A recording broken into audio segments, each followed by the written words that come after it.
Coco Woolley has been terrific in the middle of the order, 5 for 7 in the series. And at the top of the lineup, it's Amari Harper, who is 0 for 7 so far in the series, 4 strikeouts in game 2.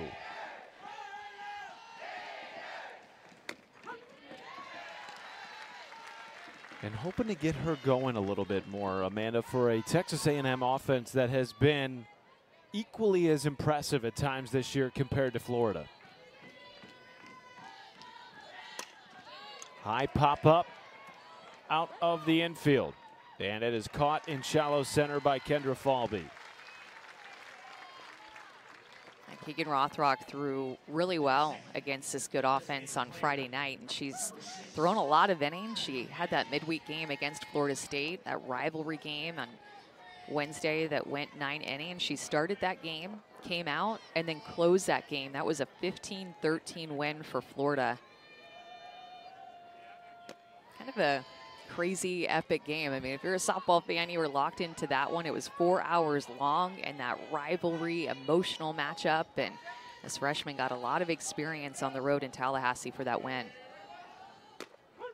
Taking on Trinity Cannon here, who homered in yesterday's game, a game in which Texas A&M trailed 8-3 after 3 and mounted a comeback, forcing extra innings, ultimately falling on a walk-off base hit by Jocelyn Erickson.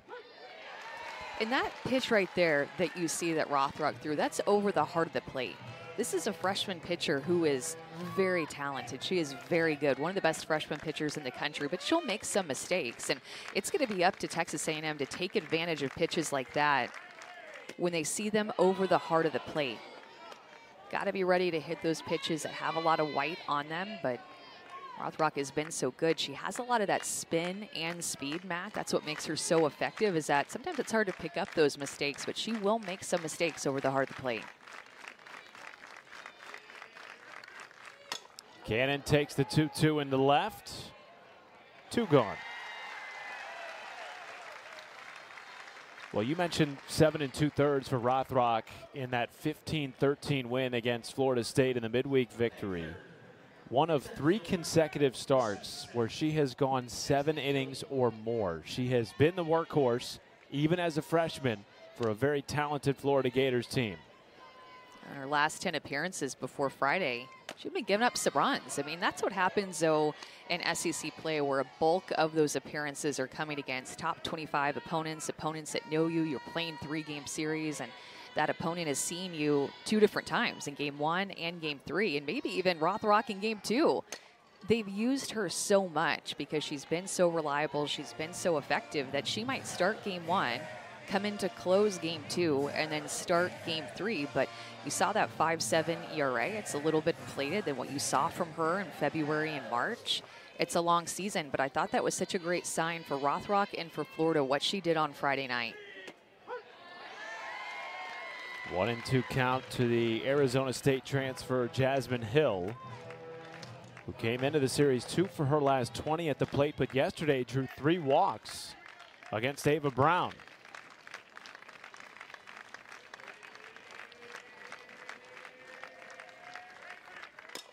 Hill into left field, tracking it but unable to get there is Otis, and Hill is thinking 2. A 2-out double for Jasmine Hill. A couple of good swings from Cannon and then from Hill, back-to-back against Rothrock, anticipating this rise ball up in the zone. And you can see trying to get on plane with that pitch. And this is the second time that A&M has seen Rothrock now. They're going to be anticipating that go-to pitch, her rise ball, for her to go up in the zone, especially when she's working from ahead. First hit of the weekend for Jasmine Hill extends the inning for the former Gator. Julia Cottrell off the glove of Skylar Wallace. Here comes Hill. Throw in from center, off the line, and Texas A&M takes the lead. Texas A&M has been so good with scoring with 2 outs. They're one of the best 2-out scoring offenses in the SEC, along with Florida, actually. Julia Cottrell hit that ball so hard right at Skylar Wallace, but it bounces off of her, and then Kendra Falby does everything she can to make a play at the plate. But for the second time in this series, A&M is going to score first in this game. And now Coco Woolley at the dish. Slaps it through the hole into left field. Getting past Reagan Walsh, and the inning continues on a 2-out base knock by Coco Woolley, her 6th hit of the series. Yeah, Coco Woolley has been so hot since she's returned from her injury. Took a few games off, then came back for the midweek game last week, and has looked just like she missed playing when she was out with injury and had to miss a few games. She's just been on fire since coming back. Allie Enright with 2 down and 2 on drove in the only run scored by A&M on night 1. Runner takes off, and Woolley will take it uncontested.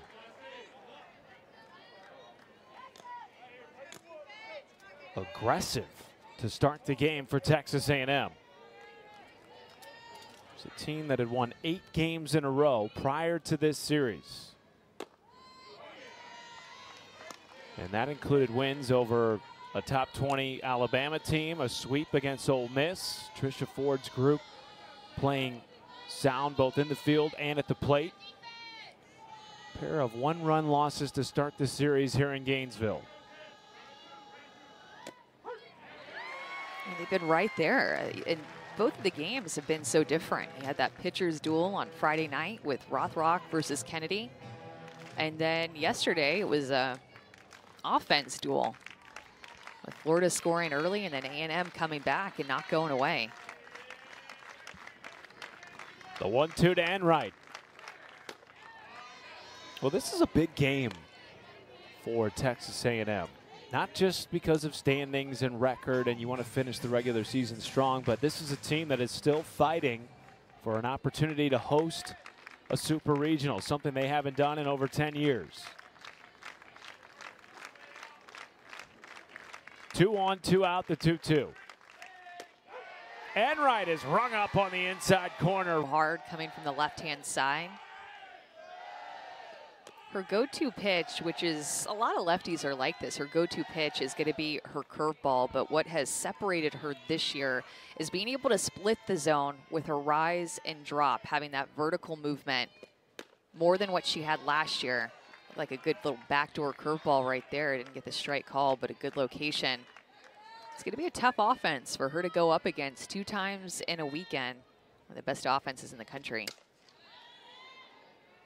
And if you count yesterday's relief effort, this is now the 3rd time that Florida is seeing Kennedy. They walked it off against her yesterday in the 8th inning. She pitched an inning and 2/3.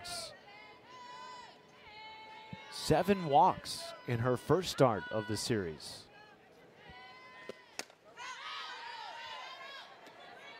For a Florida offense that is top 10 in the country in batting average, runs, home runs, and doubles.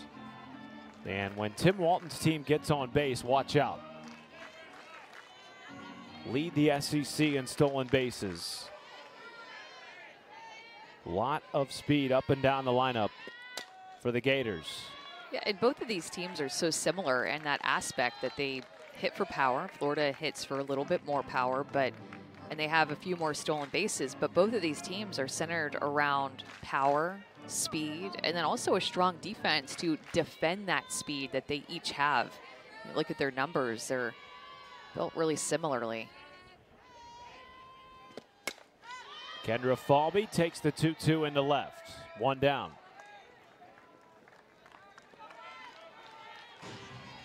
Corby Otis at the plate. 5 RBI, a career high yesterday. Amanda punctuated by a grand slam. Just trying to put her name in that for potentially SEC Player of the Year. Had the grand slam yesterday. Just her 2nd home run in SEC play, but maybe no bigger hit for Corby Otis. Not just a home run, but no bigger hit for Corby Otis in SEC play this year than that grand slam yesterday.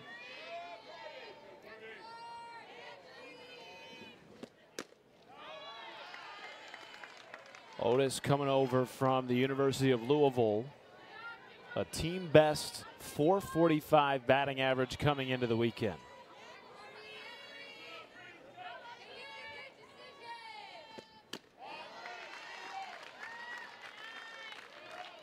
And one of four rather, Florida Gators in the top 5 in the SEC in batting average.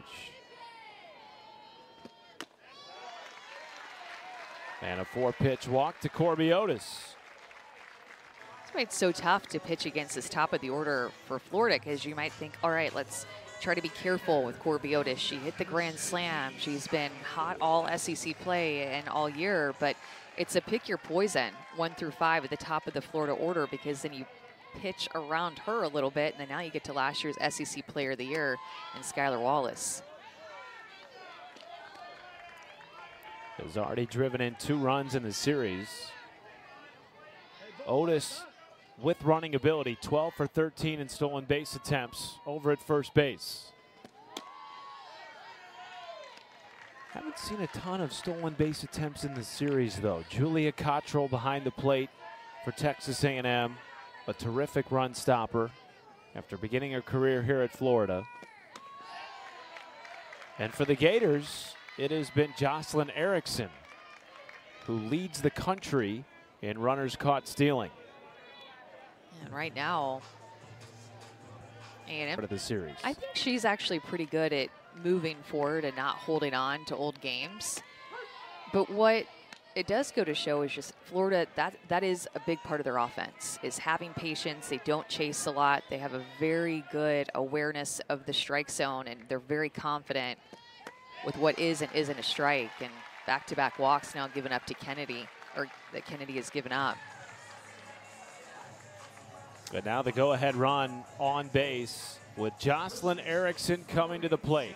Last time she faced Emily Kennedy was in the bottom of the 8th inning yesterday afternoon with the bases loaded. And a tie game. And Jocelyn Erickson in the transfer portal, fitting in the 2 spot and a cleanup spot for the Gators offense.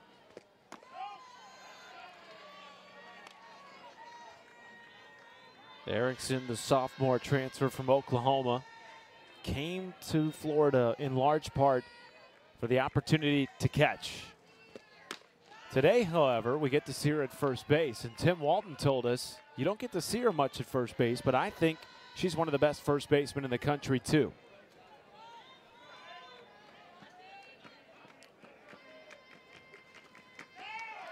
Ball in the dirt, blocked by Cottrell. Both runners stay put. Otis and Wallace both with terrific speed on the base paths. Wallace with 32 stolen bases this year at first. She is the go-ahead run for Florida in the bottom of the first.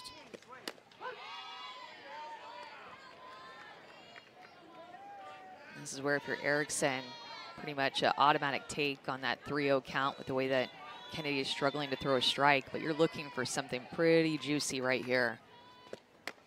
Actually, that is a well-located pitcher's pitch. I mean, credit goes to Emily Kennedy for this backdoor curveball that just clips the inside corner. Pitcher's pitch on a 3-1 count gets her back in it.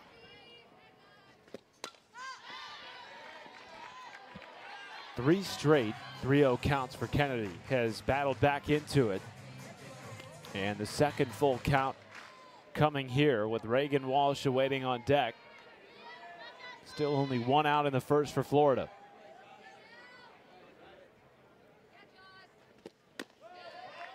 And the 3rd straight walk to load the bases. Remember, she had 7 walks on Friday night, 3 here in the first, and the bases are loaded for Reagan Walsh, who has a team-high 16 home runs this season.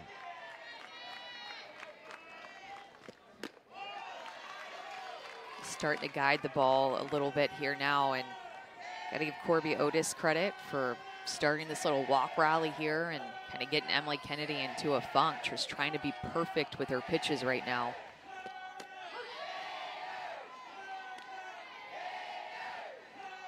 Florida jumped out to an early lead yesterday, scoring 8 runs over the first 2 innings, capped off by a Jocelyn Erickson grand slam.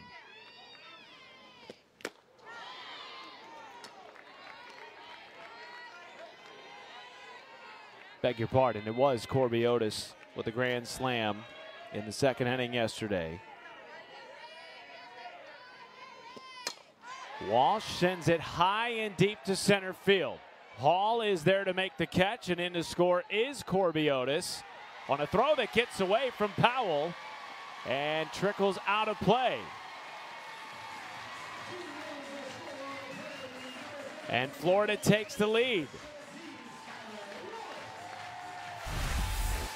Good execution by Reagan Walsh to drive the sacrifice fly deep into the outfield, and Skylar Wallace with her speed is going to try to take third, and not only be able to take third, but cause that ball to get away from Kennedy Powell and cause Florida to take the lead. Florida is so good at capitalizing on the base on balls and hit by pitches that are given to them, the free passes. Slow roller deep into the hole. It's short. Will get across the diamond and end the inning from Coco Woolley, but not before the Gators. Comes in last year on Selection Sunday, that RPI was 26, and coming into the weekend, their RPI was actually 12. Currently, I think they're sitting at around 16. That's why this game's so important for Texas A&M. An opportunity to pick up a high RPI victory as Rylan Wiggins leads it off for Texas A&M here in the top of the 2nd. 6 SEC Series wins for the Aggies this year, ties the most in program history, along with that team in 2017. And Amanda, coming here to Florida this weekend, they had lost just 1 SEC Series all year. That was on the road at LSU, got swept by the Tigers.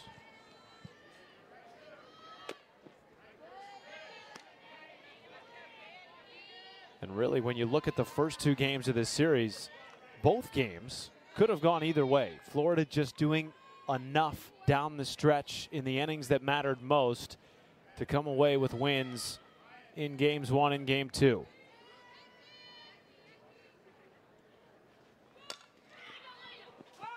And A&M has played in a lot of those games. I mean, when you look at their losses, the now 11 losses that they have on the season, and 8 of those coming from SEC play, they've been in every single game. The majority of those losses, and we're talking 75, 80%, have been 1-run losses that they've been right there where they just needed that 1 extra hit. 1 out in the 2nd. But to your point, 9 of their 11 losses now have come in their opponent's final at bat. And like Trisha yesterday. Ford told us today before the game, she's not too concerned about that because her team is still learning how to win. Psychologically, it hasn't affected them too much. They've done a good job this year of just moving on to the next game. But at some point in the postseason particularly, they're going to have to find a way to get over that hump because so many of these postseason games, particularly when you get to a super regional, are tightly contested, as they have been here this weekend. Well, that's where you see a team like Florida that has had such a rich tradition of winning under Tim Walton for so long, since he's been the head coach. They're a team that they just know how to win those big games, and that's something that you might watch your favorite team and it just is something that you think happens naturally, but that's something that has to be taught and instilled and put into the culture through practice and through the experience of being in those games and having the big hit, throwing the big pitch and coming through. I mean, you think of all the World Series that and a couple of national championships that Tim Walton has won, and then World Series that they've been at, 2022, 19, 18, 17, 15, 14, 13. You know, it's been so many years. You expect them to be there. And Coach Ford trying to get A&M to be in that same type of conversation, a team that you're expecting to make it to the World Series. You're expecting to be at the top of the SEC. And she even has to remind herself, like, we're just in year 2 of taking over this program. And she's such a competitor that she wants it all right now. She wants, I think, 10 years in the future to have 10 more, or to have 10 SEC championships. She wants that all right now, so fast to win every game, but it does take time. 0-2 to Kennedy Powell. Well, and the other thing she told us is a lot of members of her roster this year have not been in this position before, Amanda, playing with the number 8 next to your name on national TV every single weekend, with the opportunity to host a regional and possibly even a super, and the pressures that come with that. Yeah, it's different. I think that that's why when you look at Trisha Ford and Coach Walton as well, for the year that Florida has put together, they're both in the conversation for SEC Coach of the Year. Powell floats the 2-2 into left field, and it drops for a seeing eye single. She's going to stretch it for 2 on a 2-out extra base hit by the 9-hitter Kennedy Powell. Can see in this inning with the speed players of Eshte and then Powell trying to go to their short game a little bit more and showing bunt. Then Powell on a slap finds that hole out in left field. It's one of the versions, I think, of Bermuda Triangle out there in the outfield. On her field is that hole in between shortstop and left field. And now you have speed at second base and scoring position. With the top of the order back up here in Amari Harper. Still searching for her first base hit of the series.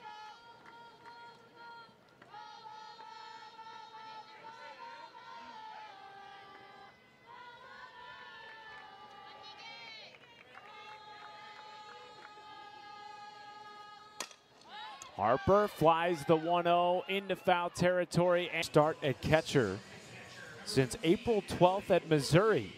Digs in.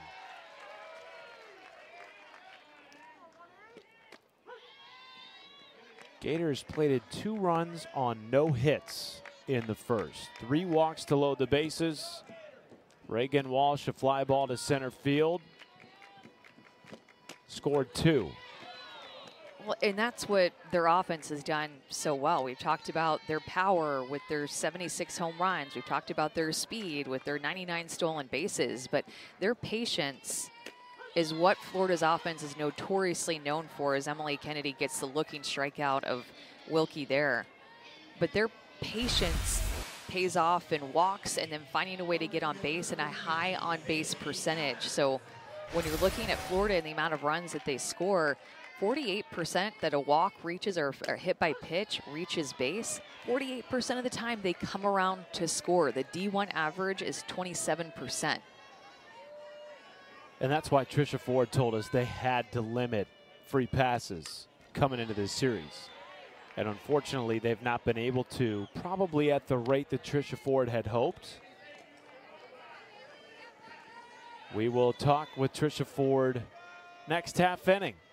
In her second year leading Texas A&M. 2 down in the second. Looking for a more efficient inning from Emily Kennedy. 3-pitch strikeout to Wilkie, and then getting Goddard early in the count there too off the end of the bat. A long first inning that Emily Kennedy had with those 3 walks that reached back to back to back. And now Mia Williams with 2 down and the bases clear. One of 5 freshmen heavily relied upon this year by Tim Walton. Though he did joke with us, Amanda, now that school's out, we're all a year older. So technically Williams is no longer a freshman. She is a rising sophomore. Then I wonder what somebody like a Skylar Wallace would be considered, who's been playing since 2019. If she's not a freshman and the other freshmen aren't freshmen anymore, then what are we calling Skylar Wallace, who's the grandma on the field? 1-2-3 inning. I think you call Skylar Wallace almost a professional in Gainesville. Now joined on the field by second-year Texas A&M coach Trisha Ford. Coach, your message to the team coming into Game 3. Yeah, let's just find a way to win. You know, it's going to be hard. Sundays are always hard, but let's figure out. I don't care what the score is. Let's just figure out how to score one more run than they do. Coach, with a team and offense like Florida who is so patient, what's the message to Emily Kennedy about attacking them? Yeah, I mean, I think, you know, it's hard, right, because you see their numbers. But I told her, let's attack the zone. We got ourselves in a little bit of trouble that first inning, but I felt like she bounced right back that second inning, so we're going to just build off of that. Coach, appreciate your time. Good luck the rest of the way. All right, thanks and gig 'em. Well, Kennedy certainly did bounce back in that second inning, Amanda. 1-2-3 inning, very quick outs, and using her defense behind her pitching to contact. Game's all about momentum. And if you were to let Florida have that momentum back-to-back innings of getting on and drawing walks and just kind of feeding right into their offense, they're only going to be a team that feels stronger as this game goes on. So that was an important half inning for Emily Kennedy to go right at Wilkie in the bottom of the order for Florida. Trinity Cannon takes a leadoff strike. Second time through the order here for the Aggies. First time through the order, pair of doubles, a single, and a run scored. And the second start of the series for Keegan Rothrock, a legit SEC Freshman of the Year candidate in the circle for the Gators. Yeah, she is, and I think that her ability to spin the ball and use her rise ball has been what has made her so good this year. And she's able to throw her rise ball on multiple different levels. She can throw it knee high, hip high, shoulder high, but you might say, okay, well, that's good. But then you add on the fact that she's able to vary the speeds of her rise ball, and she can throw it harder, she can amp it up, she can take some miles an hour off of it, and it's just very difficult for hitters to get on time. That's what Tim Walton told us she did so well in game one. Mixing speeds, mixing both sides of the plate, up and down in the zone. Payoff is spoiled by Cannon. And the chase rate on that rise ball is now 33%. People have been able to, I think, see it more, have the scattering report on her, and prepare for her more, knowing that she's throwing game one and game three. But at one point, that chase rate on her rise ball was 43% earlier in the year. Maybe a little bit fresher. Maybe people just weren't sure quite what to expect. And then you're facing the same SEC opponent maybe 3 times in a weekend if you're Rothrock. So you're going against tough hitters. Oh, called out on the inside corner. Rothrock painting the edge for her second strikeout of the afternoon. 2 looking strikeouts for Rothrock in this game, and both of them have been on the inner half to right-handed hitters on a pitch just like that. Kind of looks like a low rise, has some screwball action to it. Second strikeout of the day for Rothrock. Jasmine Hill, bases empty, 1 down, doubled off Rothrock back in the first, then came around to score Texas A&M's only run of the game to this point.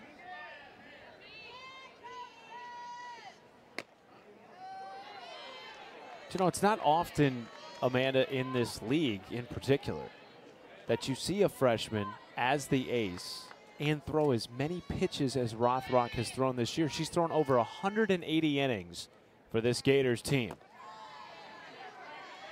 Yeah, she's taken on such a big load and thrown over 50% of the innings for Florida. The rest of the team, 46 innings. And Emily Kennedy is very similar on A&M's side of having that about 50% of innings thrown mark. But Keegan Rothrock is a freshman. Big difference. Hill has drawn her 4th walk of the series, had 3 in game 2. And now puts the tying run aboard for Julia Cottrell. Reached on an error that eventually scored Hill back in the first. Cottrell floats it into the gap in left center field and down for a base hit. And she is aboard for the second time today against her former team. And she's gotten a hit in all 3 of the games this weekend against her former team. You know, it's been a big weekend for her to return back to this ballpark where she used to play and spend countless hours practicing with Coach Walton and the rest of her teammates as a Gator. Infield drawn in for Coco Woolley.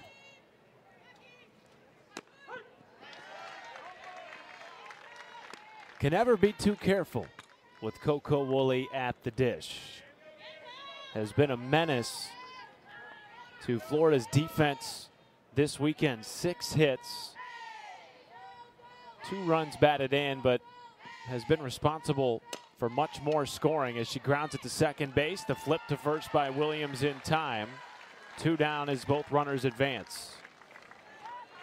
And still a productive out. You never know what's going to happen when you have speed like Coco Woolley getting down the line. It just puts so much pressure on what looks like a routine ground ball to the infield. It still makes that play feel tougher and have more pressure because of her speed, but a productive out to move 2 runners into scoring position now with 2 outs.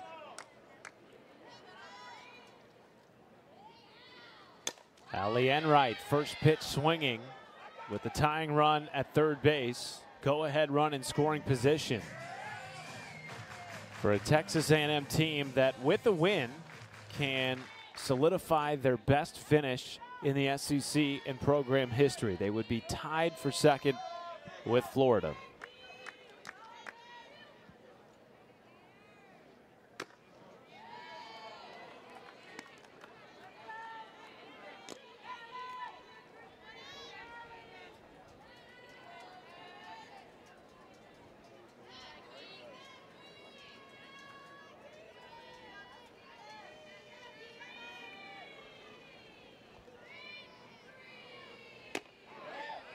Allie Enright saw Rothrock well on Friday night. Had 2 hits off of her and ended up striking out Looking in her first at bat. You know that she wants to try to write a different story after that Looking K back in the first.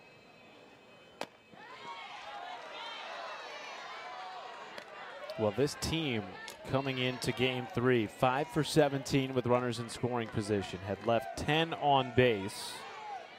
So far today, they've left 3 on base. Trying to flip the script here in the 3rd inning. A bit good with 2 outs. 3 for 6 with 2 outs. That's what last inning and inning before that. That's what got a runner on to reach with a 2-out hit. A&M their offense has been good with 2 outs this season. The payoff.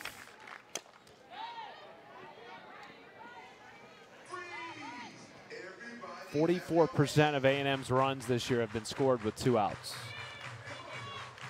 And they're 122 RBI with 2 outs coming into the series, 2nd most in the SEC. Big 2-out opportunity here for the right fielder, Allie Enright.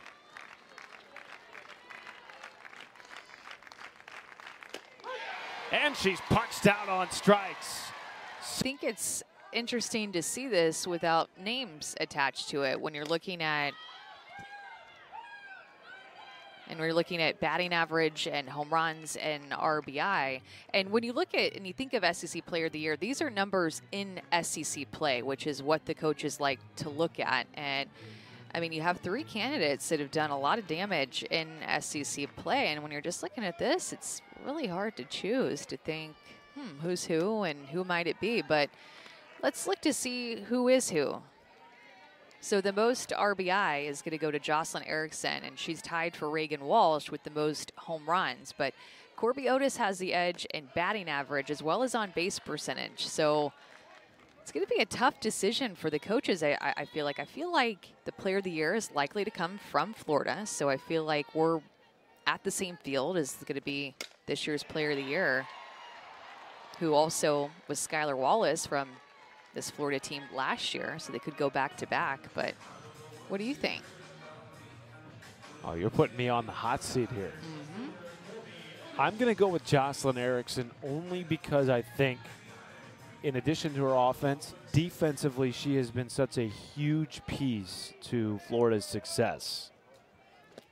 As Corby Otis, one of your 3 potential candidates, digs in. Last year's SEC Player of the Year on deck in Skylar Wallace. An embarrassment of riches here in Gainesville for Tim Walton. And if you're just joining us, Jocelyn Erickson transferring over from Oklahoma, Amanda, leads the country, at least she did coming into the weekend, in runners caught stealing percentage. Has shut down opponents' run game this year. I think coaches will be likely to vote because I think it's going to come down to between Otis and Erickson. And I think coaches will vote based off of who did the most damage against their team. Was it Otis who had the clutch hits against their team, or was it Erickson? And it's tough, too, to figure out who is it going to be. But past couple years, it's been a transfer that have won. KB Sides won it from Arkansas as a transfer. It's a close pitch there. Emily Kennedy not getting the call. And then Skylar Wallace won it as a transfer last year. And Florida actually has had the most SEC Player of the Year award winners in the conference. They've had 7. Tennessee is in second place in that category with 5. Well, if it is Otis or Erickson, your streak of transfers winning it will continue. That's right. As Wallace digs in. One of 3 consecutive walks in the first inning, has been so hot since that April slump. Lifts a high fly ball to right field. Back on it, Este, and it's gone. Reigning SEC Player of the Year, Skylar Wallace extends the lead for the Gators.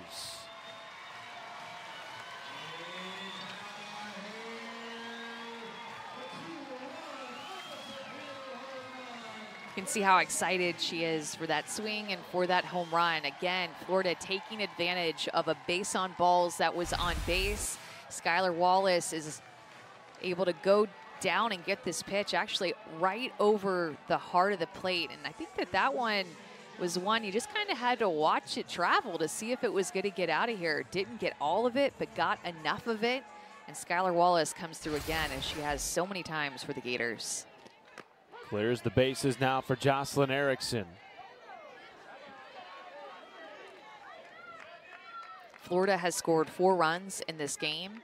3 of the 4 runs have gotten on base via base on balls. Just the second home run of the series for a Florida team that is top 10 in the nation in home runs this year. But Tim Walton told us he feels like things are really starting to click top to bottom for his lineup, Amanda. Finding ways to produce runs outside of the long ball. But when you get it, that's a bonus. A lot of power in this Florida lineup, that's for sure. 1 through 9. And we were talking about SEC Player of the Year and who that might be. Obviously, Jocelyn Erickson, a candidate that we were just talking about. But, you know, Florida could have the SEC Freshman of the Year, and potentially Tim Walton could be the SEC Coach of the Year, too, with taking this team into second place. And you think of it as like they're picked to finish 7th, and they have such a young team. The coaching job that he's done with this young team and young pitching staff to get second place in the SEC, very impressive with all new faces and an all new pitching staff. I think you'd also have to consider, we'll talk to him and after the break, but you also have to consider Trisha Ford in that same conversation as well for SEC Coach of the Year, picked to finish 8th. Fly ball center field. Back on it is Rylan Wiggins, 2 down.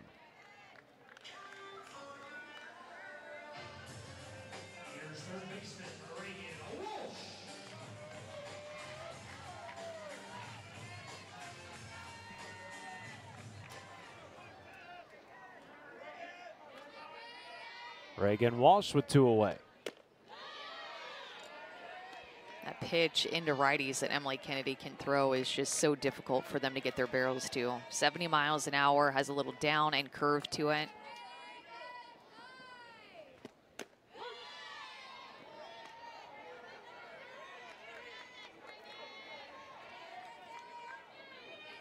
Quickly 0-2 for Kennedy.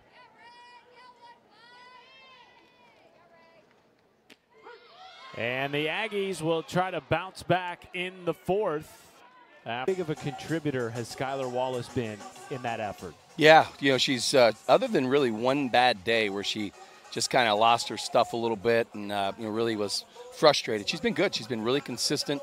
This is the first week. She's got a new bat in her hand. That was her first long ball, but she's really starting to hit the ball well. Louisville just made that new bat, and it's the first time since really last year, end of April, when her bats just started to break a ton. She's such a freak. She's so strong, and I really hope that that's the answer, just keeping her in a consistent product every day in and day out. Coach, we're seeing Keegan Rothrock pitch twice in this series as we have all season long. How has she been taking care of herself and her routine? I know you talked to us about that. What is that like outside of games for her to take care of herself? Yeah, before I just want to congratulate Tennessee on the championship. Obviously, hard to do in this league, and I forgot to open up with that. But Keegan's done a great job. She's really done a good job taking care of her body all year long, learning how to go through the process. But I really feel, I'm happy with the way she is. We're not a perfect team by any stretch of the imagination, but our kids have bought into who they are and how they can become better, and we got a great training staff and a great crew here. Coach, appreciate you. Thank you, guys. Appreciate it. 4-1 lead for the Florida Gators, and you've talked about, Amanda, the youth on this team. Tim's talked about it. At times our youth shows. At times we're a little too competitive, maybe pressing. But gosh, you look at what this team has done, winning 4 straight ranked games coming into Game 3, and now leading a very good Texas A&M team that had lost just 1 series in the SEC all year prior to this weekend. At the end of April and this beginning of May, Florida has had maybe one of the toughest stretches out of anybody in the country, with playing South Carolina and then Georgia and then 2 midweeks with Florida State, home and away, and then playing A&M, another top 10 matchup. When you look at Georgia, I mean, they're easily another top 10 team, as well as Florida State can play like that as well. So such a grind to end the season for Florida, but these games are making them better, especially these young players getting to experience them. Rylan Wiggins, mile-high pop-up right side. Mia Williams puts it away, 1 down.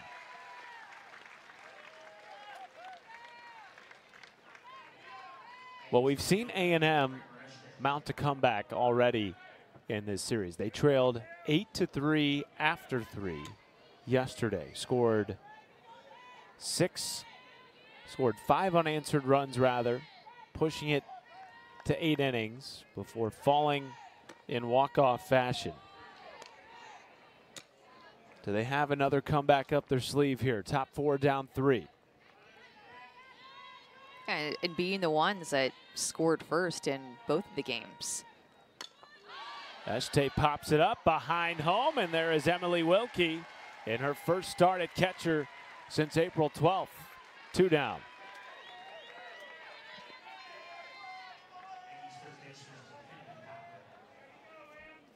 Getting the start on senior weekend. Didn't even take the mask off. Yeah, no need. No time. Went sometimes. right at it. You just got to go. Kennedy Powell with 2 away in the 9th spot. For all the youth, Amanda, that Florida has, as you saw on that pan of the field, still 6 seniors or graduates being honored this weekend as part of senior weekend.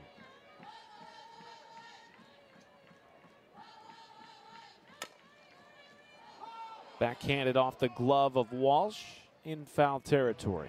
Yeah, and a lot of new faces. I mean, we talk about the freshmen, but there are also the transfers too. And when you look at the defense for Florida, everybody is in a new face, or is either a new face or in a new position than where they were last year, except for Skylar Wallace and Kendra Falby in center field. Either freshman or a transfer, or Bailey Goddard out there in right field usually. Her 2nd time aboard. Powell does have 11 stolen bases. And we will have a pinch hitter, Kylie Griffin, at the top of the order instead of Amari Harper. And A&M's did a good job with 2 outs, but where they need to be better at in these later innings, late in the game, is getting their leadoff hitter on. Keegan Rothrock and the defense for Florida have just shut down the leadoff hitter for A&M in every single inning. Uh-oh, Powell caught in a pickle here and dives back just under the tag of Jocelyn Erickson. Remember, it's Erickson who has been the starting catcher for most of the year, has the best runners caught stealing percentage in the country. Today getting a break in Emily Wilkie starting behind the plate. And when you have speed like Kennedy Powell, you're always thinking about taking an extra 60 feet. So you know your speed too. You know how far off you can get off. And Dan Rogers there, the first base umpire on the call. Want to give a shout out to Dan, who this is actually his last game to umpire. He's retiring after this game. So congrats to Dan Rogers for having a great umpiring career, and I'm sure trying to take in every second of this last one. Beautiful day for his final day as an ump. Line drive off the mid of Rothrock and into center field. And in her first at-bat of the series, Kylie Griffin extends the inning for Texas A&M. And you can hear how loud the A&M dugout is and cheering for Kylie Griffin, pulling for her, knowing how hard of a feat it is to come off the bench and pinch hit right off of Rothrock's glove, just past Skylar Wallace and into the outfield. And now A&M has 2 on with 2 outs. And Trinity Cannon at the plate has already homered in the series. Represents the tying run for Texas A&M. Mile-high pop-up, shallow center field. Falby charging way in to get there. And outside of Houston with Ava Brown, who's coming up to bat, freshman. 2 years apart, Emily Kennedy and Ava Brown, a junior and a freshman, but really good friends. Thought we're going to get to see them go at it again in the box and in the circle. But then Emily Levitt, the other Emily, coming into relief. Emily Kennedy won the first battle of the game against Ava Brown, forced a ground out to shortstop. It's so interesting in this sport, I think in particular, because of the travel ball scene, you see so many former teammates playing with and against each other at the collegiate level. And Ava Brown, you know, of course, being from Texas, like we just said, from a high school outside of Houston, and so playing on a familiar travel ball team with a lot of the players that are on the A&M team. The 1-2 from Levitt. Swing and a miss on the off speed, picking up right where she left off yesterday afternoon. Her 6th strikeout of the series. That changeup is where she had the majority, if not all, of her strikeouts on in yesterday's game. Just pops it out of her hand and gets Ava Brown swinging and missing a couple of times in a row on that changeup. Do you think it's worth noting, too, and this is very important information, that Ava Brown and Emily Kennedy have cat siblings, so their cats are related. An important piece of information that I know that Ava Brown is very passionate about, and just wanted the world to know that they are close friends, former teammates, and they have cat siblings. I'll sleep better tonight knowing that. I knew you would, and I wanted to make sure we got it in Game 3. High pop up left field. Kramer Este is there, 2 away. Never count out Amanda Scarborough for a fun fact throughout a 3-game series. When I say fun fact, and you really don't know where I'm going to go with it, really you kind don't. of look at me, you're like, okay, I got to lock in here and really listen to her now, because you don't know what I'm going to say. Going a lot of different directions. 2 down and the base is empty for Bailey Goddard, making her first start of the series. One of 6 seniors honored this weekend. Final regular season home game of the year for the Florida Gators. They will most certainly host a regional and possibly a super regional.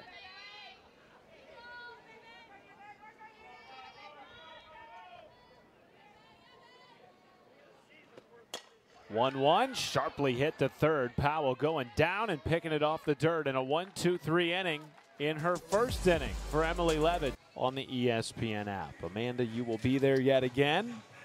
And with the way the league has been this year, anything is possible.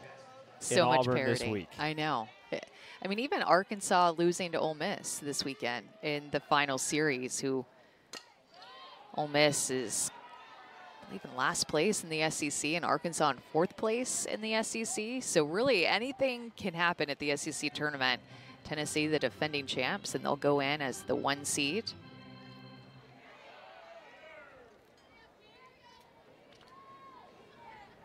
Florida will be the 2 seed. I'm still holding out hope that there's going to be apparently a lot of puppies at the SEC tournament. Danielle Laurie and Courtney Lyle had called for it when they did a game at Auburn. And so you just never know what the SEC tournament might bring.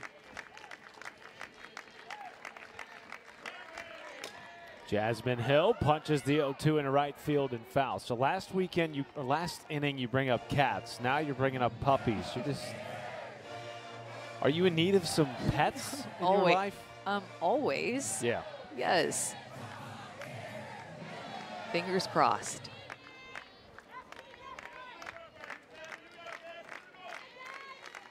Another 0-2 to Hill. A&M are in need of some runs. Rothrock has kept them at bay since the first inning. But Jasmine Hill has reached twice safely today, including a double back in the first.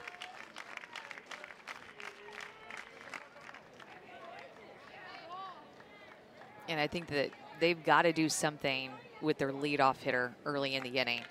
Every time that they've gotten runners on base, it's been with 2 outs, with the exception of just 1 inning.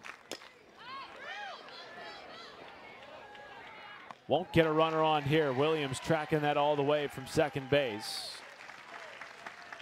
Aggies have left 7 aboard today and have gone 1 for 7 with runners in scoring position. 1 down for Julia Cottrell, but Tim Walton is up out of the dugout, possibly making a change here.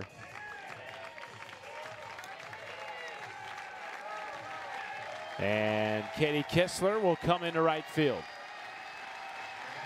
as Bailey Goddard exits to a round of applause in her final regular season home game as a Gator.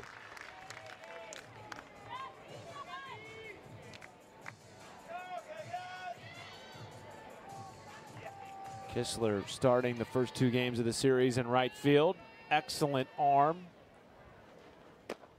And the first pitch is a strike to Julia Cottrell.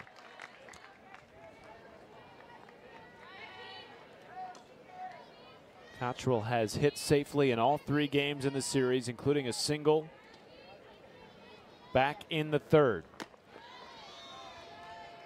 Coach Ford was talking about how long she's known Julia Cottrell since she was 10 years old, and how she's played at a high level since she was 10 years old, and how much that she's grown up and matured in her time from being a freshman here at Florida. And then remember, she went to Oklahoma State, was there for a little bit, and then came over to Texas A&M. But felt like what she's learned is that softball isn't who she is, and it doesn't define who she is. It's just a huge part of her, but it's not who she is. And that's a big separation for a lot of players, that they go through that. And looks like Julia Cottrell trying to decide if that was a hit by pitch, if that was a foul ball, like really if it hit her at all. What happened there?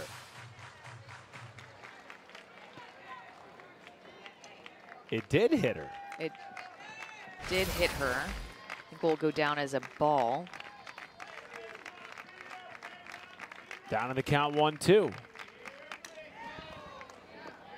Because the count was 1-2 before that pitch, right? So I think the count should now be 2-2, because that pitch wouldn't have gone down as a foul ball.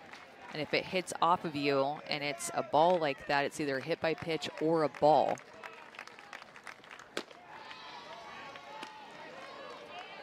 We'll just continue to wait for Marty Abizetian to show his fingers. Oh, 2-2 now. 2-2. I'm going to be confused about that one for a while. I need to go back and ask some questions. If anybody can figure it out quickly, you can. We'll try. We'll try to get the answers. Full count to Cottrell. Has reached twice safely in this game against Rothrock. And make it 3 in a row.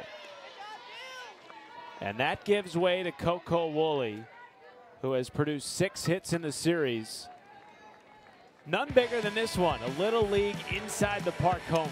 Yeah, with 2 on, just a soft slap to shortstop, draws the air, and she just keeps on running around the bases. And we were all just in awe yesterday because 2 scored in front of her, and then after another error, she comes all the way around to score. She got around the bases in just over 12 seconds, and that was with a little bit of a hesitation to be able to read the error at first and then to be able to round second, kind of read if she was able to take third. So slight hesitation. The speed that Coco Woolley has, even with that hesitation, is really unparalleled to most other players in Division I softball. Punches it into left field with Haley Golden into pinch run for Cottrell. She will stay put at second base. 7th hit of the series for Coco Woolley.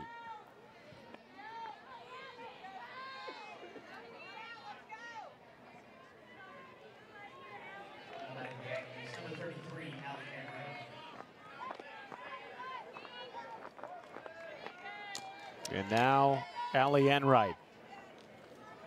The tying run at the plate as A&M tries to avoid the series sweep here in Gainesville.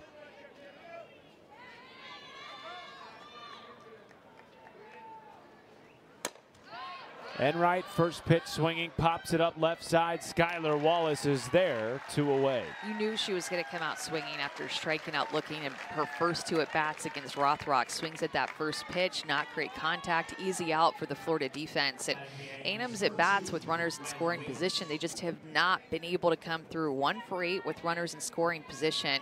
And that's really been the difference in this game. Although, I mean, when you look at Florida, they've only had 1 opportunity with a runner in scoring position. They're just 0 for 1.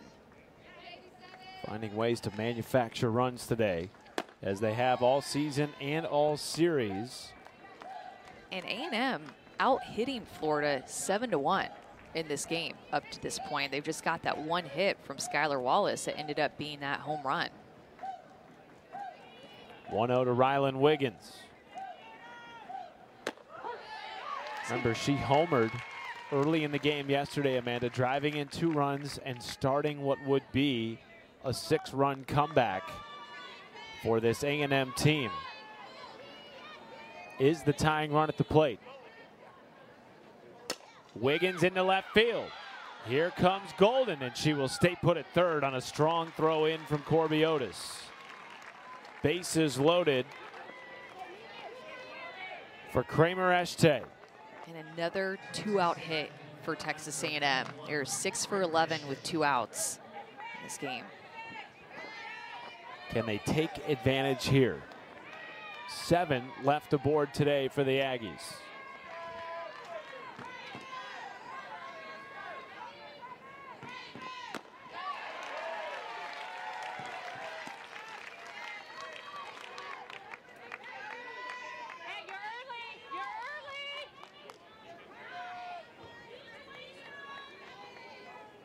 They have left at least 1 runner aboard in each of the first 4 innings this afternoon.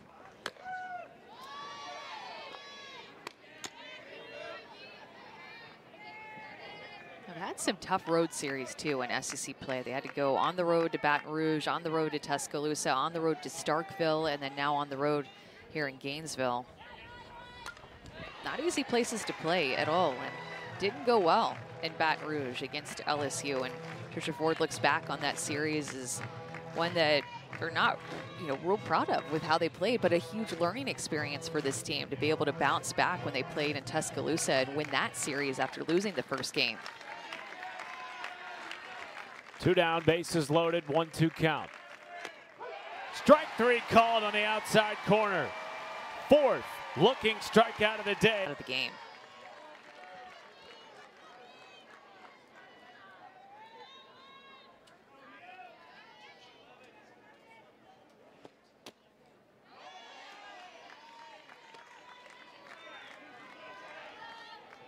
Paige Lott has come into the game in right field for the Aggies in place of Allie Enright. Hard hit ball into left, and this is scooped up by Keely Williams. Fresh into the game off the bench for Kramer Eschte.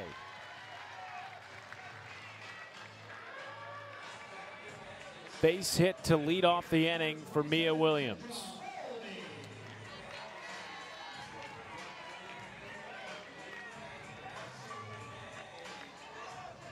first leadoff hitter to reach today for either team, and just the second hit of the day for the Gators.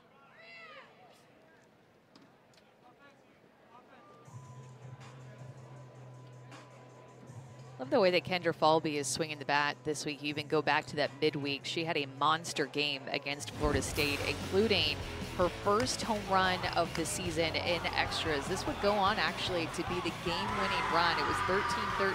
Falby hits that home run, her first home run of the season. And you saw that excitement that she had running around the bases. She just is so contagious with the way that she plays the game. I feel like with her emotions and her speed, now you have that little bit of power. She had not hit a home run since 2022. She hit 3 as a freshman, none last year. Came through in that epic game, that midweek game against Florida State in Tallahassee. Falby's 77 hits lead the SEC this year.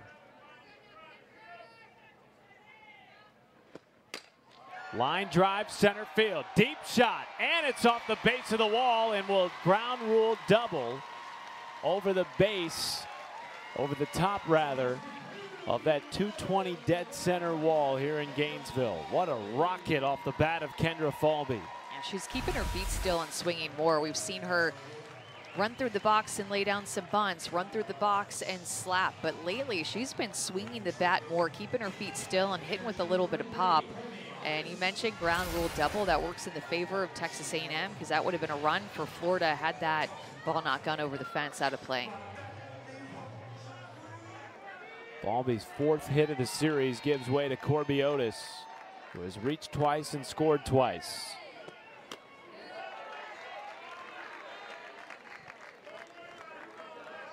So after a 1-2-3 inning for Emily Levitt in her first inning of relief, has given up back-to-back hard hit balls.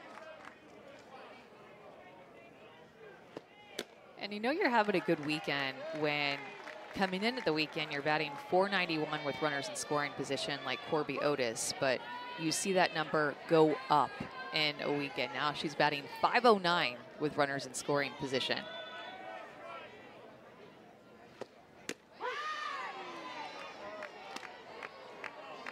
Otis, a career-high 5 ribbies yesterday, punctuated with a grand slam that really broke the game open early for the Gators. Looks at ball 3. It's a good grab by Julia Cottrell right there with that rise ball to get up and keep that ball in her glove and not go into the backstop.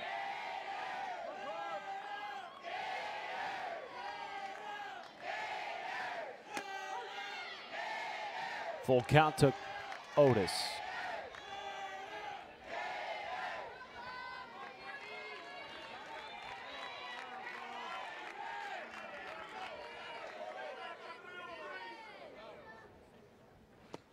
Takes the payoff pitch into right field. Caught by Paige Lott. In to score from third is Mia Williams.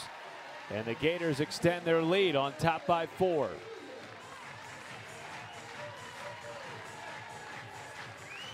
And just more good execution by the Gators. Had a few sacrifice fly RBI in this series and found ways to score runs in a lot of different ways.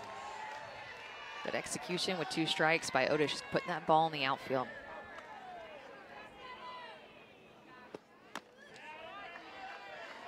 Skylar Wallace homered in her last at bat. That was against Emily Kennedy and was the beginning of the end for the Texas A&M starter.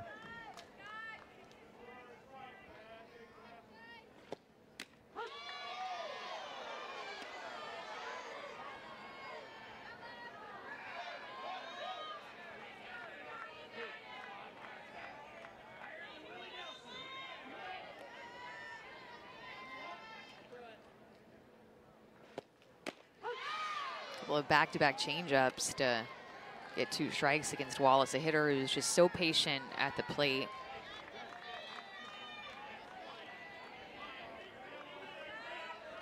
Selected to compete for the U.S. Women's Elite Team this summer in July in Japan. Playing like a pro Amanda, late in the year after really struggling for the first 3 weeks or so in April. Part of what Tim Walton called the wall that his whole team hit. They have rebounded in a big way, winning 4 straight games against ranked opponents. You're going to think what I'm about to say is fake, as this is her home run from earlier in this game against Emily Kennedy. This is a big one because it scored Florida a couple of runs at the bottom of the 3rd inning. And could be essentially what knocked Emily Kennedy out of this game, is next inning Emily Levitt would come into relief. But in February and March, she was hitting .690 with runners in scoring position. .690. Video game numbers. And it's not like, you know, that was in 3 plate appearances or like 8 plate appearances and it really skews the numbers. That's in a lot of plate appearances with runners in scoring position. Her OPS in February and March combined was 2,200. Runner at third, 1 down. 4-run Gator lead. The 3-2. In the center. Deep shot again. Back to back. No, it's off the top of the wall. And a double driving in a run for Skylar Wallace.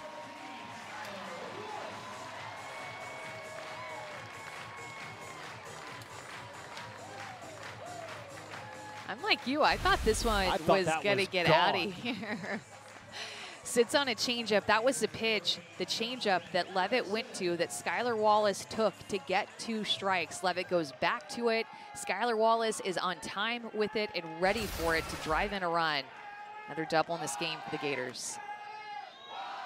And now 2 extra base hits and 3 runs batted in the game for Skylar Wallace.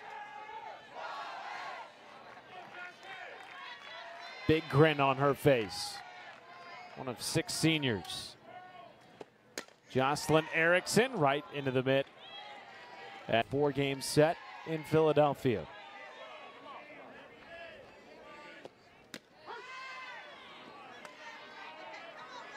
And Florida, one of the best power hitting teams in the country, Matt, when 40% just about of their hits go for extra bases, which is good enough for top 10 in the country. Back on it, it's short, is Woolley across the diamond, and that will end the inning. But Skylar Wallace strikes again. Her 3rd run batted in the series. Out hit 8-4 this afternoon. Well, the 10 left on base for Texas A&M is just what has been crushing. Just 2 left on base for Florida, and so many opportunities. An opportunity in every single inning that they've had runners on. In most innings, it's been multiple runners on.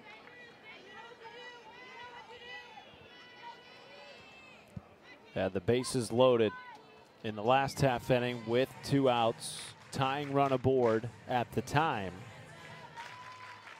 And a strikeout looking. That has been the story of the game for Keegan Rothrock.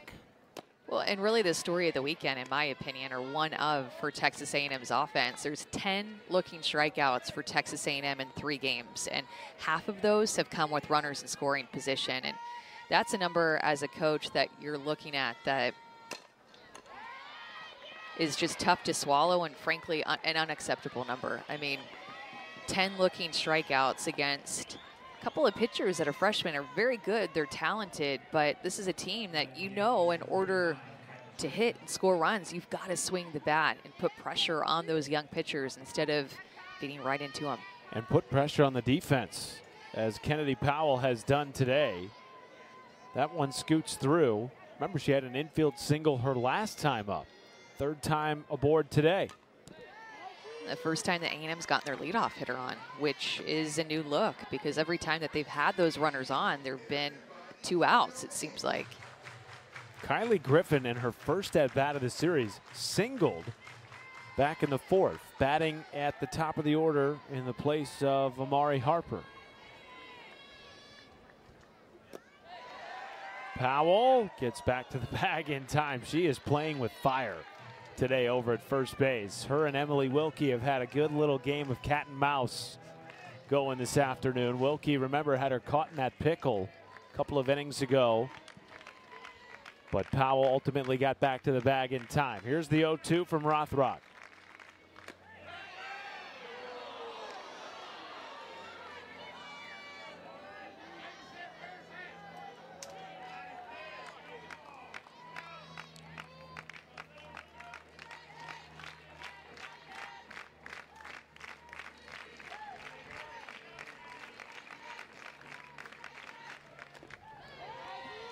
It's a good job by Kylie Griffin to get rid of that off-speed pitch. Keegan Rothrock just has not made a lot of mistakes in this game. She's been living on the edges, getting some calls too from her home plate umpire, and doing a good job of keeping them off balance. 1-2 in the dirt. Powell caught again, dives back in under the tag of Jocelyn Erickson. Here we go again. See that kind of secondary lead of Powell just looking for a ball in the dirt. Noticed out of the hand that that was going to be a changeup. Sees that the direction of it is moving down, hoping that it's going to go in the dirt so that she can advance another extra 60 feet.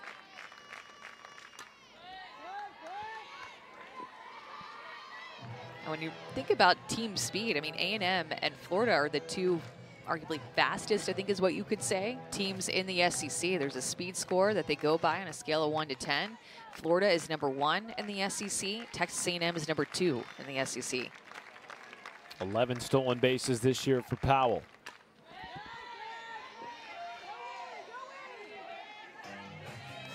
There's your speed scores. There they are. Takes in a lot of different factors like stolen base percentage, stolen base attempts, triples, double plays that you grounded into or broke up, runs scored. 2-2 check swing, and Powell will go back to first as Griffin stays alive. 9th pitch of the at-bat. How about this? Kylie Griffin had not had a plate appearance all series. Singles in her first at-bat, pushes Rothrock to 9 pitches here.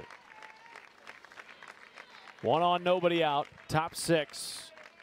Texas A&M trailing by 5. Fly ball, shallow center field. Charging in is Falby, and she'll get there. Kendra Falby making the diving play in center.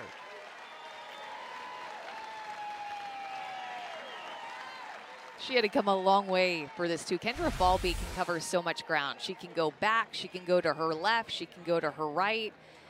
Went back for a couple of steps and then made her have to come even harder in toward the infield. And it's crazy how close that ball actually ended up toward the infield. Trinity Cannon now at the plate for Texas A&M. Has homered in the series today, 0 for 3 with a strikeout.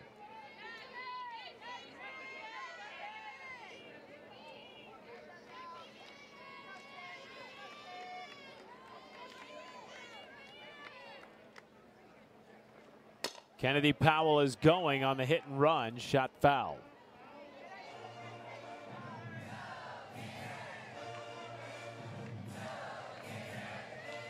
Trisha Ford hoping her offense can find a little bit of life here in the 6th. Cannot ever count out this Texas A&M team.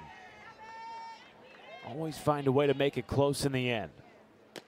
Powell will walk slowly back to first. Might she test a new arm behind home plate with Kowalewski fresh in off the bench? I'm really liking this little game of cat and mouse with Kennedy Powell when she gets it first. And doesn't matter who's behind the plate. Doesn't matter. The 2-1 elicits a snap throw. I think she likes diving back to first base. And it seems like maybe she's a little crossed up on what she's supposed to be doing, because the last couple of times she sort of looked back into her dugout with her hands wide on a 1-out walk drawn by. And we talked about this yesterday when A&M got down, is that they're just not going to go away. And you've seen this team fight all year, and that's another way that this Florida and A&M team are similar. They're in it for the long haul. They're not scared to be down by 4 or 5 runs. They're a team that's okay with working to chip away. And when there are outs left, both of these teams are going to have a chance. 8 of their 11 losses this year have been by 1 run. Both of their losses in this series have also been by 1 run. Here is Jasmine Hill with 1 out and 2 on for Texas A&M. Aggies battling to break up the sweep. And it would be a huge RPI win for Texas A&M as they continue to eye potentially hosting both a regional and a super, but a win today would be huge in that effort.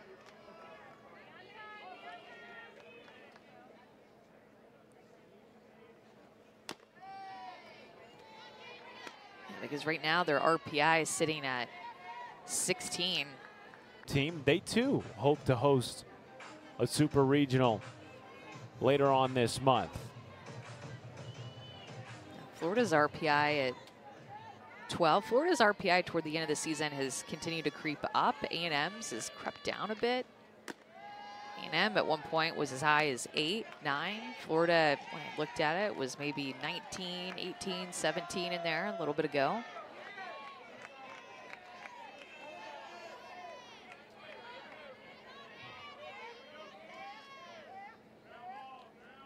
Hitters count to Hill. Taken all the way.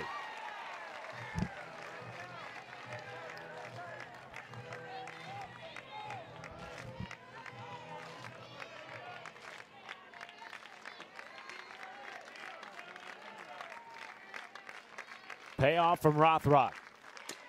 Lined into left field. Here comes Powell around third, and the throw in is not in time from Corby Otis. Snap throw to third is in time from Kowalewski.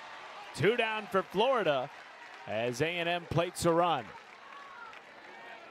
Little bit going on here because great slide by Kennedy Powell to get home, but I think that Texas A&M is going to want to review potential obstruction over at third base, and just seeing it to the naked eye, I have a feeling that that is going to get overturned, so that right now we have an out at third base, but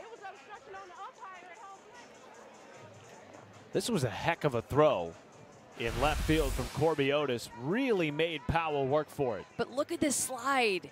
Going to the backside of the bag, incredibly athletic to go to the backside of home plate and essentially graze with her hand the tip of home plate. And then good job by the Florida defense to get the backside runner of scout level. But where I think this is going to get overturned to be obstruction is that Skylar Wallace looked like she was blocking the leading edge of the bag before she had possession of the ball. So might not be a review. Maybe the umpires are just going to talk about it.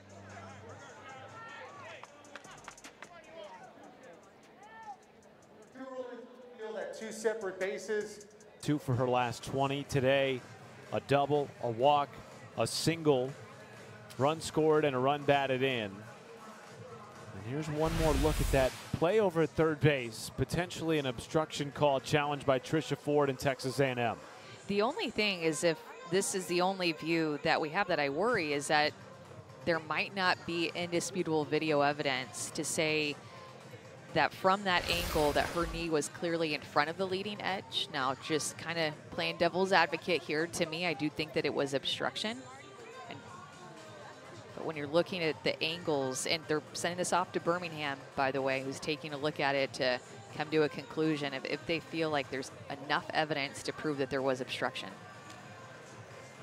And they are still reviewing both plays, we believe, because the first challenge came in from Trisha Ford. She popped out of the dugout right away and had a good view across the diamond at third base.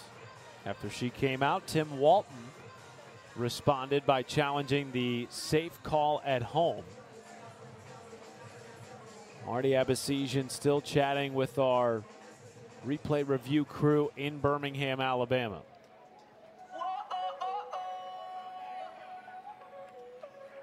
After review, the ruling at third base is changed. There is obstruction at third base.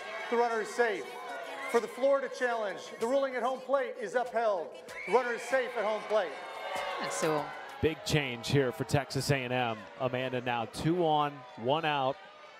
And Julia Cottrell, who has hit safely in all 3 games, comes to the plate for the Aggies with a chance to diminish this deficit even more.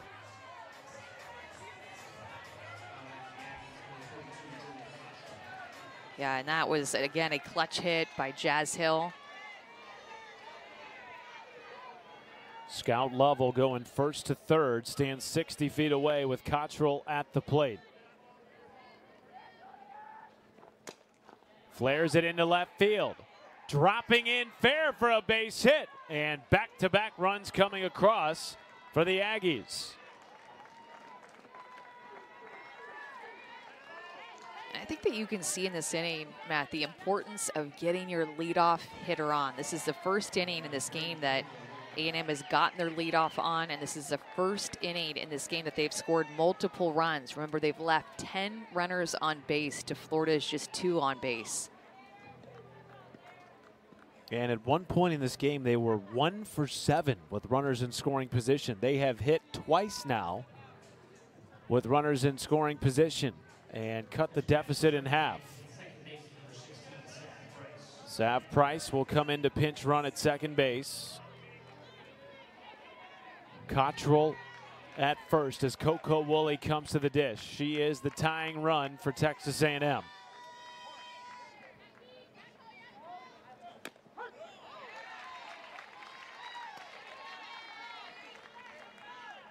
Aggies have out-hit the Gators 11-4 in this game.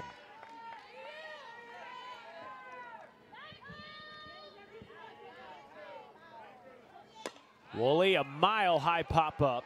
Back on it, Williams, shielding the sun, and she cannot. Will get the play at second, but Woolley is safe at first as Price moves up to third.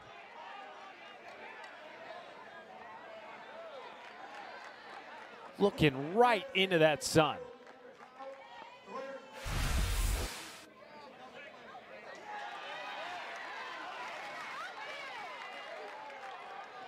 A little confused at what the home plate umpire, Marty Abazishan. Amanda, is that the sun was in her face, and it was not an ordinary play because we could see from the very get-go she was trying to track the ball. Nonetheless, an infield fly, and Florida gets out of the inning with runners at first and third and only 1 out for Coco Woolley. It is interesting to think about that, and if an infield fly situation can include variables for an umpire to take into consideration, such as the wind or the sun. And to me, the sun definitely played a factor in that. Without the sun, easy routine fly. For a Florida team that leads the country in defensive runs saved.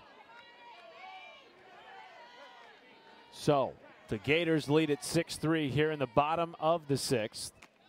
I think the other thing, Matt, that is just a little bit confusing is Julia Cottrell was at first base. She was the runner that got thrown out at second. Marty Abazishan is at home plate calling the infield fly, not Dan Rogers, the first base umpire. So if you're a runner at first base, you're not looking back at the home plate umpire. You don't see that an infield fly has been called. You don't know. And neither, I don't think, Russ Heffley, the first base coach for A&M, he didn't know. So A&M was not in the know about it being an infield fly.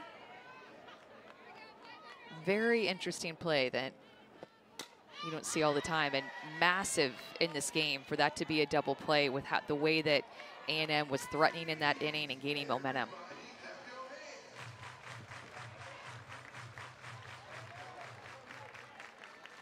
Russ Heffley ejected from the game. He exited through the right field fence as we went to commercial break. Meanwhile, back in the circle, Emily Levitt will try to calm things down for Texas A&M, who will still have an opportunity next half inning. Taking on Ava Brown here to lead off the 6th for Florida.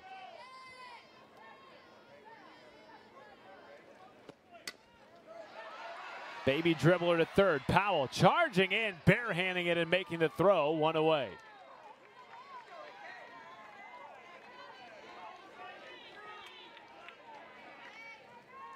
I don't even know, by the way, still what to put on my scorebook there, but just as a side note here, Julia Cottrell not behind the plate anymore for Texas A&M. It's going to be Grayson Coleman, who's now catching Emily Levitt.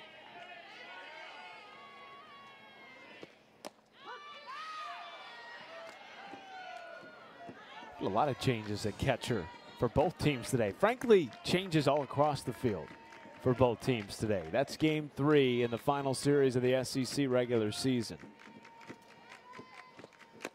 Ariel Kowalewski at the plate was one of those changes. Second catcher today used by Tim Walton in her first at bat of the game.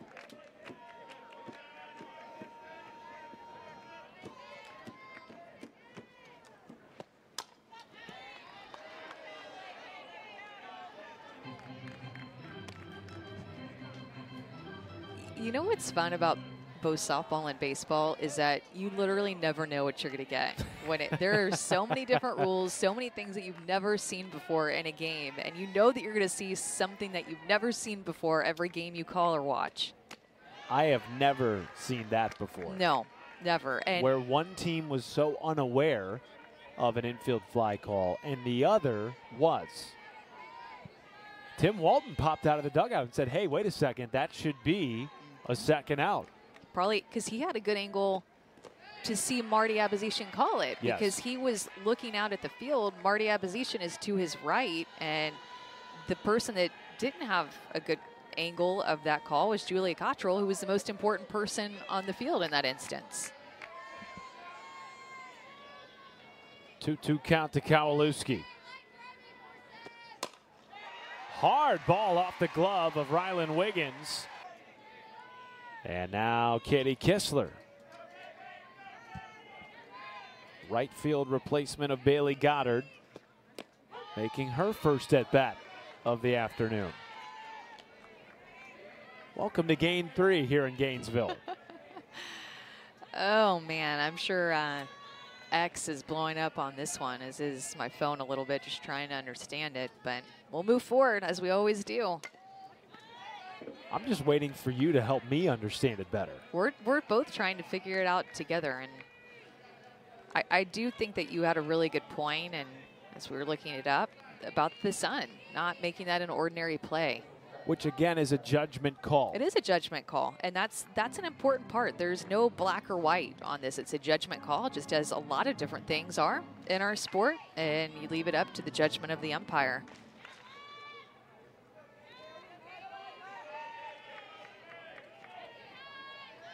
Oh, 2 count to Kistler.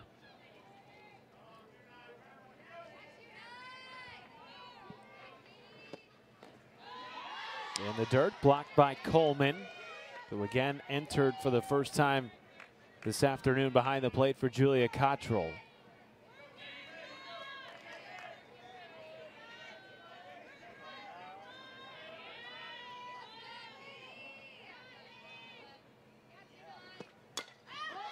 Pop up right side, foul territory, and it is out of play.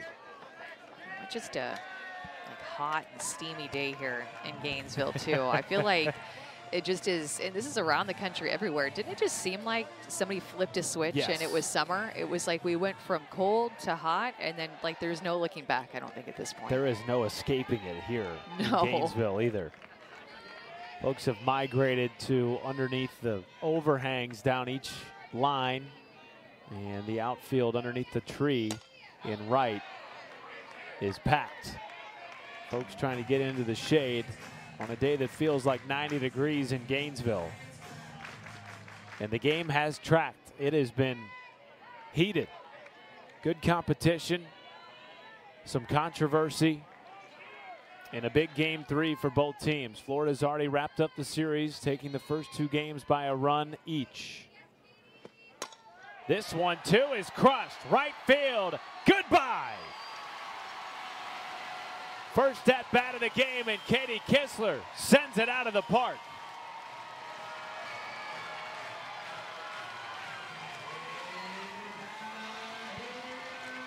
Pretty cool to see another senior in Skylar Wallace just jumping up and down in celebration for Kistler, also a senior. They had a big hug after home plate, good friends, and in that senior class together, knowing that it's senior weekend, way too close of a pitch for a 1-2 count. Katie Kistler knew exactly off the bat that that ball was out of here.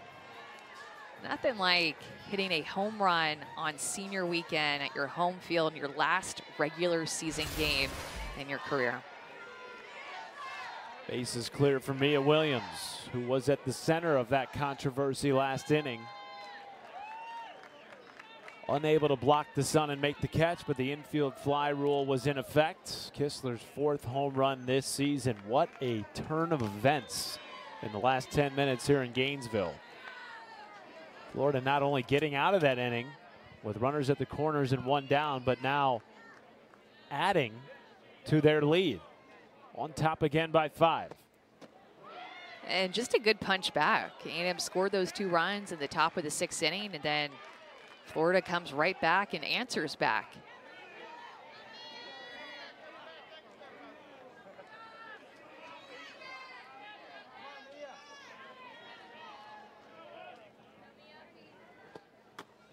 I mean, we've said this, I think, about 20 times before, but that's the difference in the game, is that Florida has just left 2 runners on base. They've hit 2 home runs. They've taken advantage of their base on balls. A&M has left 11 on base. And this is that Florida offense that we have come to expect this year. Top 10 in the country in runs per game, batting average, home runs, doubles. We've seen it all this afternoon. And that is a stark contrast, the difference in this game. Williams draws a walk.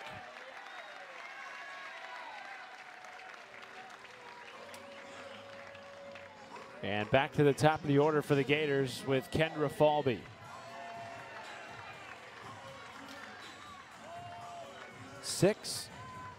4 of the Gators' 6 hits in this game have been for extra bases. 2 homers, 2 doubles. Falby with 1 of those back in the 5th. Williams takes off, hit and run is on. In from short is Woolley, and her throw pulls Trinity Cannon off the bag.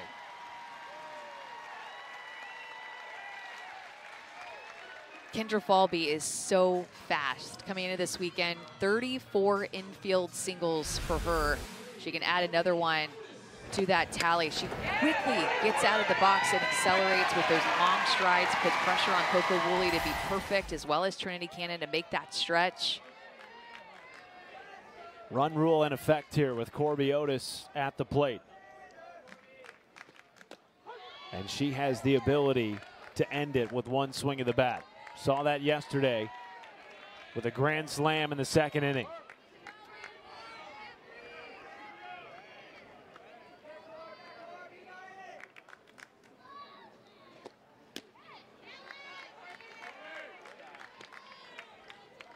Gators looking for the sweep.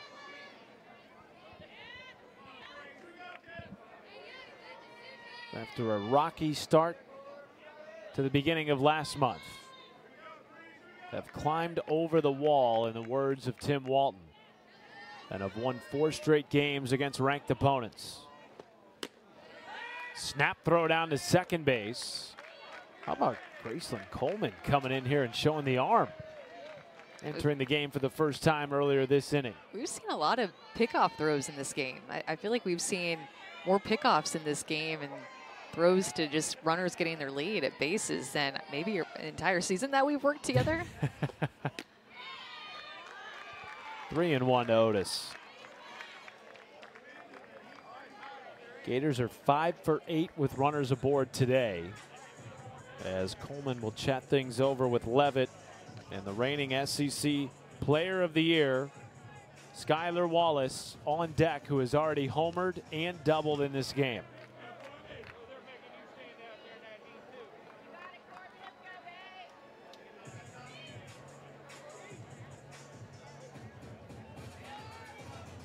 Corby Otis, though, the potential game-winning run at home plate with a hitter's count. Could the Gators walk it off for the 2nd straight day? Bases loaded for Skylar Wallace, who did this in the 3rd. A 2-run home run. Florida has hit 2 in this game. This one off the bat, you weren't quite sure, but then it just kept going. Her first home run since April 4th. Coach Walton said she had a new bat in his in-game interview. So Louisville slugger.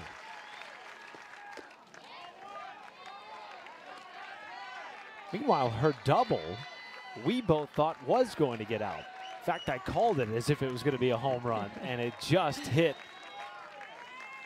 3/4 up the wall in left center field. And that caught a piece of Wallet. No, hang on a second here. Marty Abasesian said it did not, and it's 2-0. I think he's saying that pitch was in the river and she did not make an attempt to get out of the way, so that just ends up going down as a ball. And I do think that that was the right call. 2-0.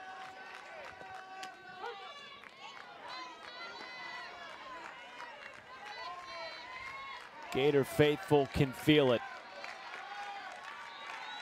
Game hanging in the balance for a player that has completely flipped her season since mid-April. 2-1, hard hit to first. The throw into home is in time. They will try to double up Wallace and cannot, but 2 away and no run score for Florida. It's an example of the importance of speed right there, because I think anybody but Skylar Wallace, Corby Otis, and Kendra Falby on Florida's team, you likely have a better shot at getting a double play there with where that ball was hit and turning two. But again, Florida, one of the fastest teams in the country.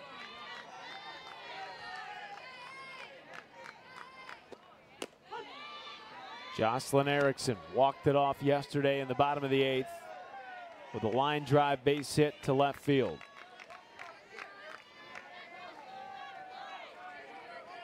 Potential game-winning run aboard for Florida at first base in the form of Skylar Wallace.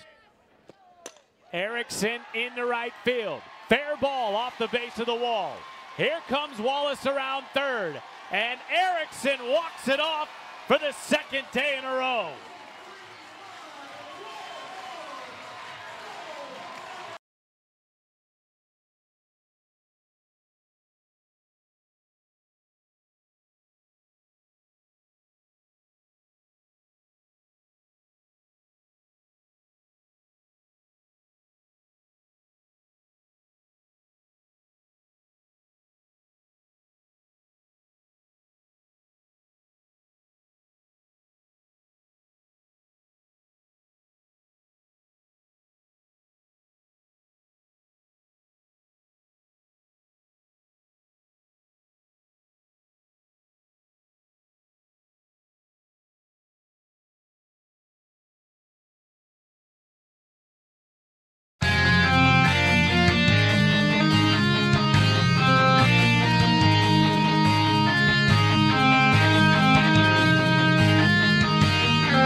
Trinity Cannon now at the plate for Texas A&M. Has homered in the series today, 0 for 3 with a strikeout.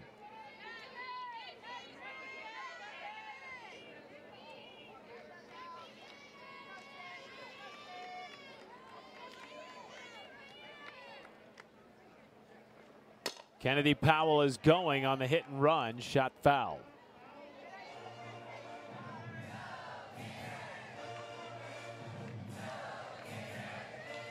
Trisha Ford hoping her offense can find a little bit of life here in the 6th. Cannot ever count out this Texas A&M team. Always find a way to make it close in the end. Powell will walk slowly back to first. Might she test a new arm behind home plate with Kowalewski fresh in off the bench? I'm really liking this little game of cat and mouse with Kennedy Powell when she gets it first, and doesn't matter who's behind the plate. Doesn't matter. The 2-1 elicits a snap throw. I think she likes diving back to first base. And it seems like maybe she's a little crossed up on what she's supposed to be doing, because the last couple of times she sort of looked back into her dugout with her hands wide on a 1-out walk drawn by